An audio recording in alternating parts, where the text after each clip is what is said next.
Shalom, selamat pagi Sobat ICC, dan senang sekali berjumpa dengan Anda kembali dimanapun Sobat ICC berada, dan saya harap keadaan kita semua dalam keadaan baik-baik saja.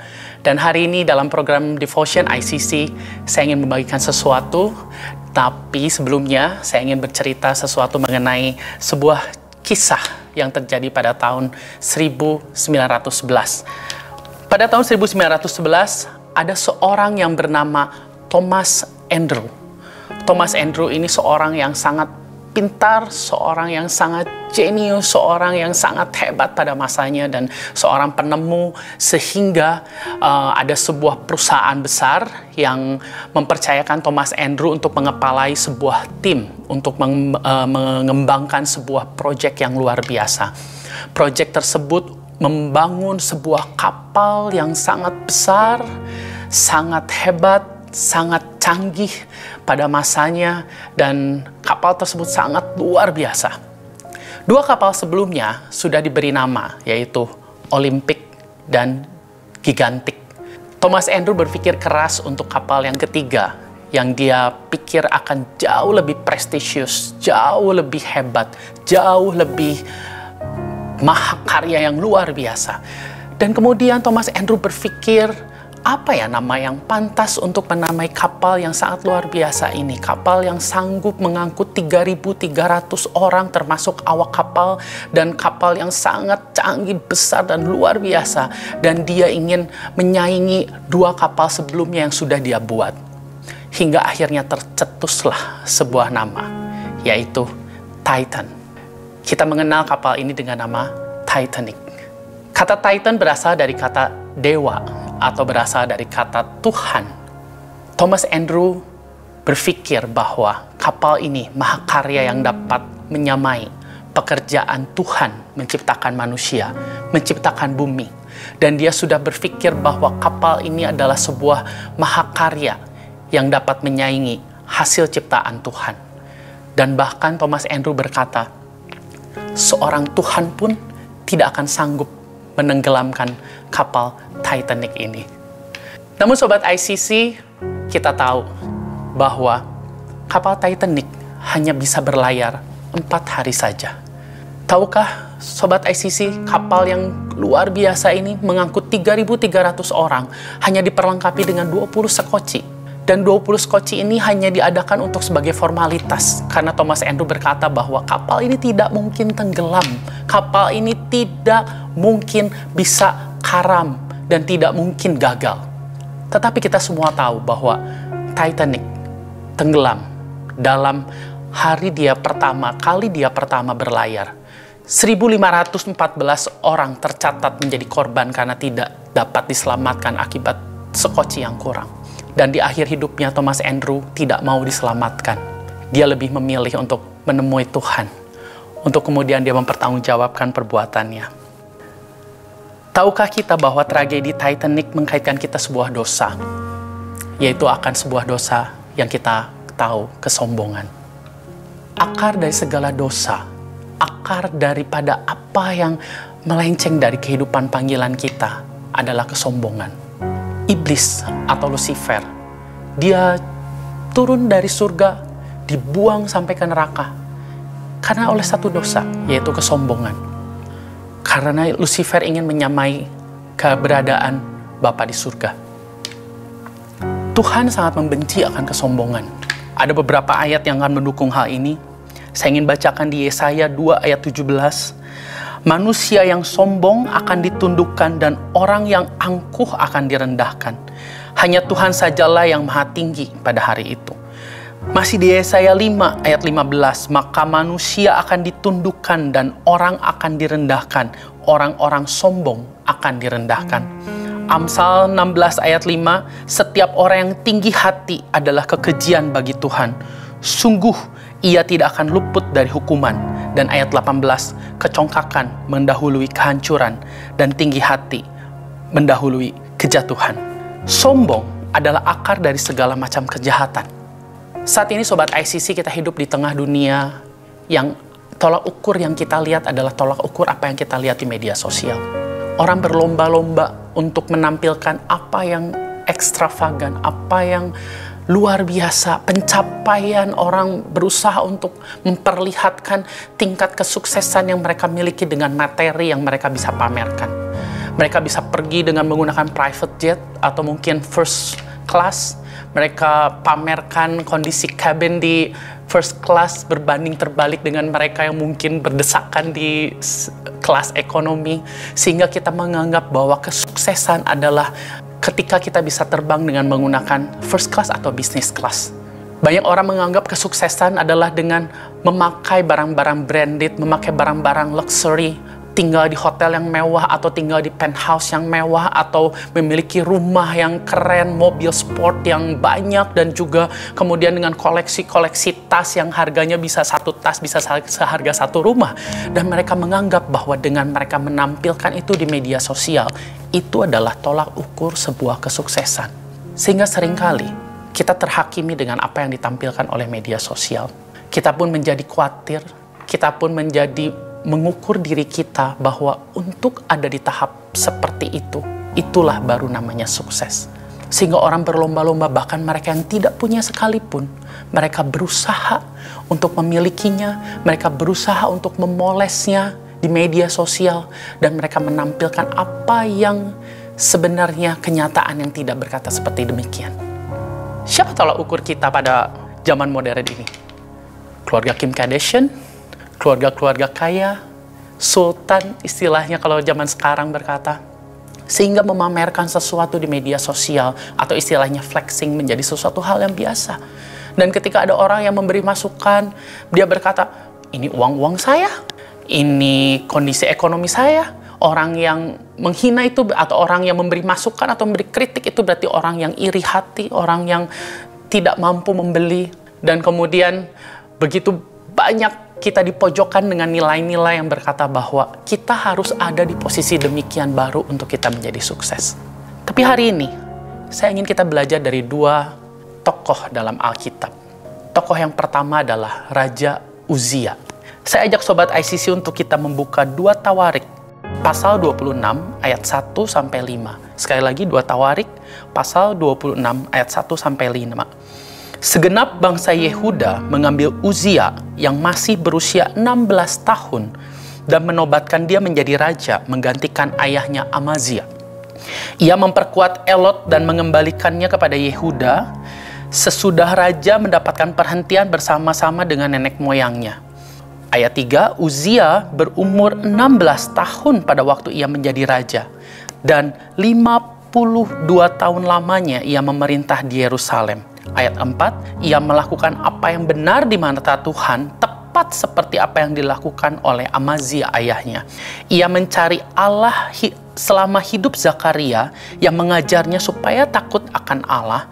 Dan kalimat terakhir ini, dan selama ia mencari Tuhan, Allah membuat segala usianya berhasil. Bayangkan, seseorang yang berusia 16 tahun, Uzia, dipilih untuk menjadi raja. Dan kalau kita baca di pasal sebelumnya, Amazia hanya memerintah bangsa Yehuda hanya 29 tahun. Tapi Uzia, dia memerintah bangsa Yehuda 52 tahun. 2 kali lipat keberhasilan Uzia, 2 kali lipat dari ayahnya. Karena apa? Dia mencari Tuhan sepanjang hidupnya. Dan Tuhan, tadi ayat kelima berkata, membuat segala usaha yang dilakukan oleh Uzia berhasil. 2 kali lipat keberhasilan yang diperoleh oleh Uzia dibandingkan oleh Amazia ayahnya. Dia memerintah 52 tahun, sedangkan ayahnya hanya 29 tahun. Tetapi kemudian selanjutnya di ayat 7-12, nah ini kita akan melihat bukti-bukti dari keberhasilan Uzia. Allah menolongnya terhadap orang Filistin dan terhadap orang Arab yang tinggal di Gur. Orang-orang Amon membayar upeti kepada Uzia dan namanya termasyur sampai ke Mesir karena kekuatan yang besar. Untuk anak seusia 16 tahun, saya rasa ini adalah sebuah pencapaian yang luar biasa. Uzia mendirikan menara di Yerusalem di atas pintu gerbang dan dia mengokohkannya. Ayat yang 10, dia mendirikan juga menara-menara di padang gurun, menggali banyak sumur karena banyak ternaknya, baik di daratan rendah maupun di dataran tinggi. Ia juga mempunyai banyak petani dan penjaga-penjaga kebun anggur, gunung-gunung dan tanah yang subur, karena ia suka akan pertanian. Selain itu, Uzia memiliki tentara yang sanggup berperang, laskar, dan jumlahnya sekitar 2.600 orang. Semua keberhasilan ini diperoleh Uzia karena dia mencari Tuhan. Tapi kemudian di ayat yang ke-16, semua keberhasilan itu membuat Uzia tinggi hati dan sombong. Ayat 16, setelah ia menjadi kuat, ia menjadi tinggi hati sehingga ia melakukan hal yang merusak. Saya ingin berhenti di kalimat ini. Dia melakukan hal yang merusak. Ada suatu korelasi antara sikap tinggi hati seseorang dengan suatu tindakan yang merusak. Ada suatu kesinambungan ketika seseorang memiliki sikap hati yang sombong dengan dia merusak apa yang dia bangun. Akhir hidup Uzia, pada akhir hidupnya, dia tidak dapat menikmati apa yang menjadi keberhasilannya. Karena dia merusak apa yang sudah dia bangun. Tokoh yang kedua yang ingin saya ceritakan adalah pribadi yang kedua, yaitu Maria, ibu dari Tuhan Yesus.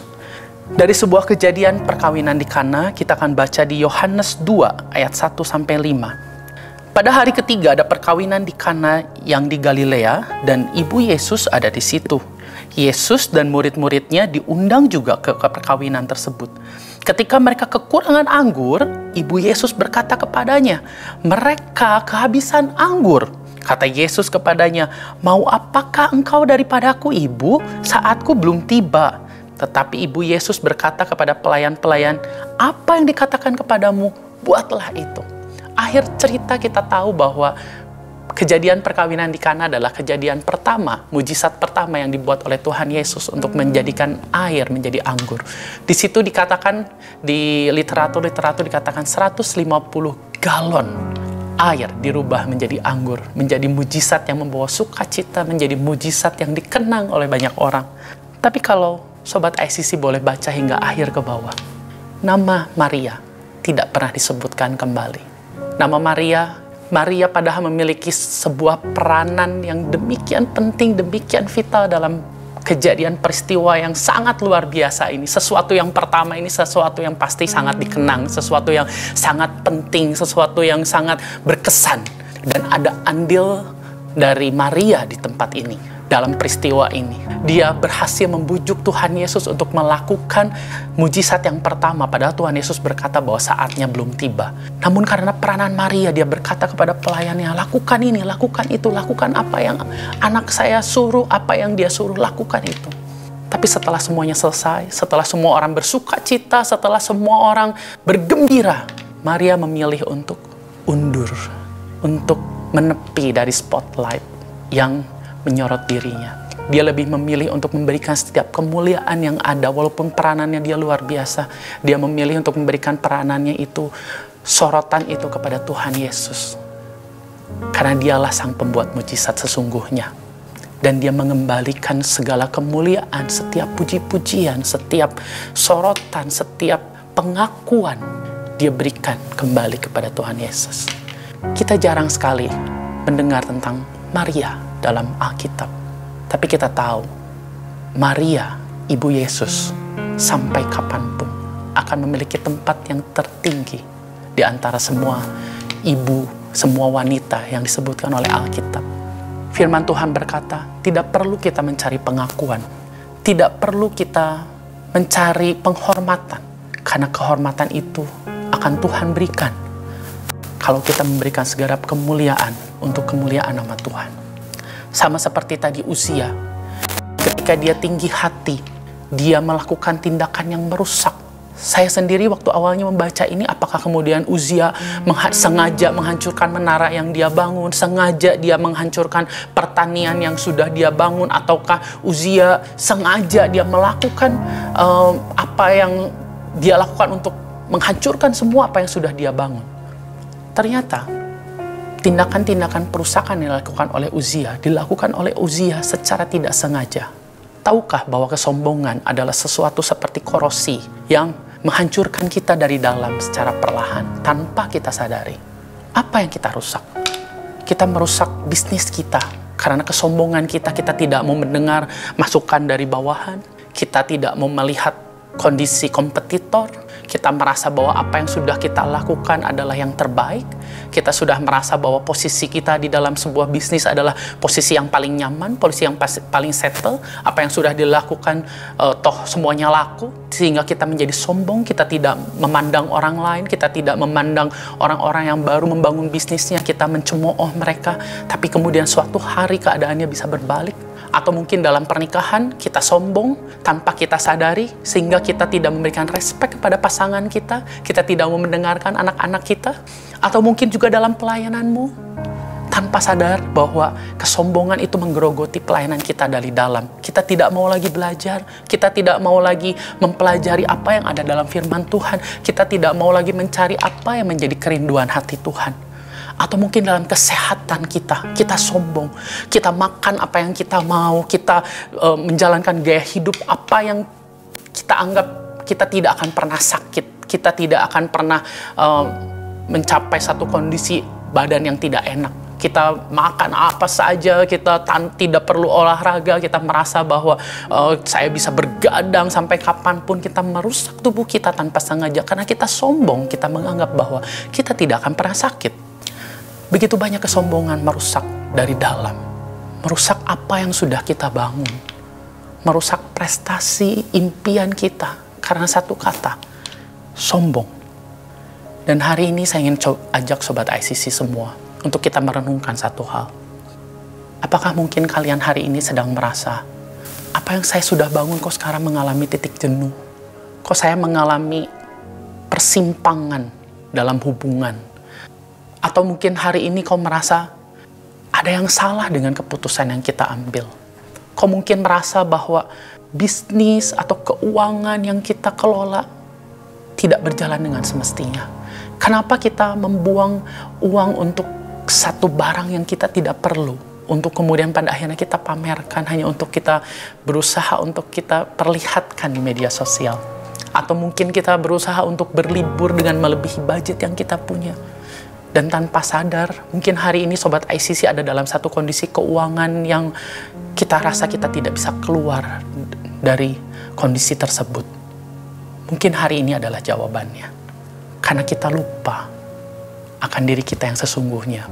Kita berusaha untuk mencari pengakuan dari dunia. Kita berusaha untuk mencari penghargaan dari dunia. Kita berusaha untuk memperlihatkan kepada dunia bahwa kita terbaik. Kita bisa. Dan tanpa sadar, kita menjadi sombong. Dan tanpa sadar, kita lupa untuk mengintrospeksi diri kita. Kita menjadi orang yang paling benar. Kita merasa orang yang paling hebat. Kita merasa orang yang paling bisa semuanya.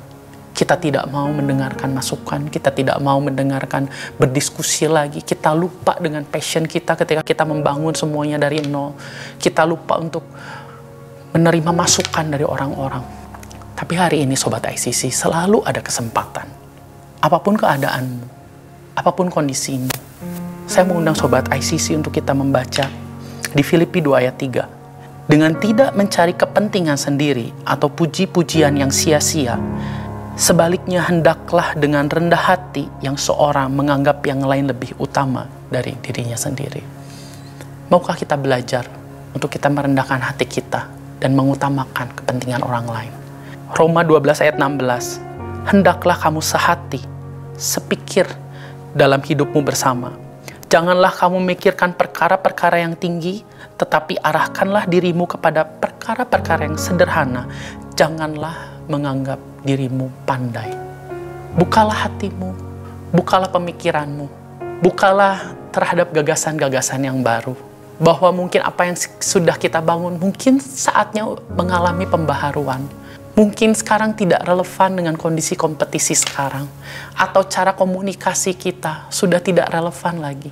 Atau mungkin keuangan kita sebenarnya tidak mencukupi untuk membiayai barang-barang yang ingin kita pamerkan. Dan saatnya untuk kita berkata, cukup. Bahwa apa yang kita punya, cukup. Dan kita tidak perlu membuktikan kepada siapapun. Dan kita tidak perlu show off bahwa kita pamer di media sosial kita bahwa kita orang yang kaya, orang yang mampu. Tapi hari ini mungkin saatnya untuk kita berkata, cukup. Untuk kita berhenti mencari pengakuan. Untuk kita berhenti mencari penghargaan untuk diri kita sendiri. Dan kita kerjakan setiap bisnis kita, setiap pekerjaan kita, keluarga kita bangun untuk kemuliaan bagi nama Tuhan. Satu ayat terakhir, di 1 Timotius 6 ayat 6. Memang ibadah itu, kalau disertai rasa cukup, memberikan keuntungan yang besar. Pekerjaan kita adalah ibadah kita. Keluarga kita. Tuhan ingin memberkati kita dengan berlimpah. Tapi Tuhan ingin kita memiliki sikap hati yang cukup, agar kita terhindar dari kesombongan. Agar kita terhindar dari pencari pengakuan atau pencari penghargaan. Hari ini saya ingin berdoa untuk Sobat ICC dimanapun kita berada. Saya ingin ajak kita semua untuk memejamkan mata kita. Kita melihat jauh ke dalam diri kita. Apa yang berusaha untuk kita perlihatkan kepada dunia ini? Apakah pencapaian kita? Apakah materi yang kita punya? Apakah kemampuan kita? Apakah keberhasilan kita?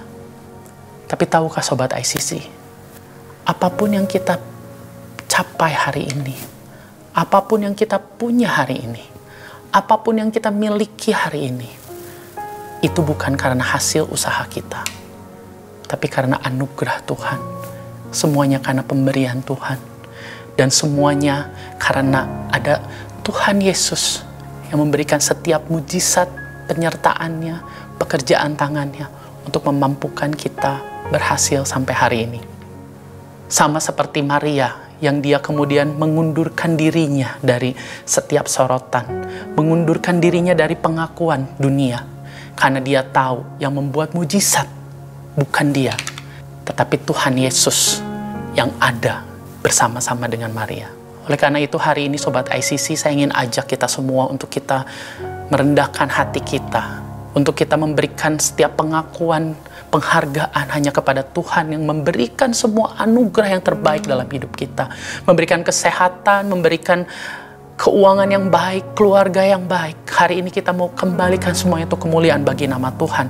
Dan kita percaya ketika kita memberikan semuanya untuk kebaikan nama Tuhan, Tuhan akan bertambah, melipat gandakan setiap berkat dalam kehidupanmu.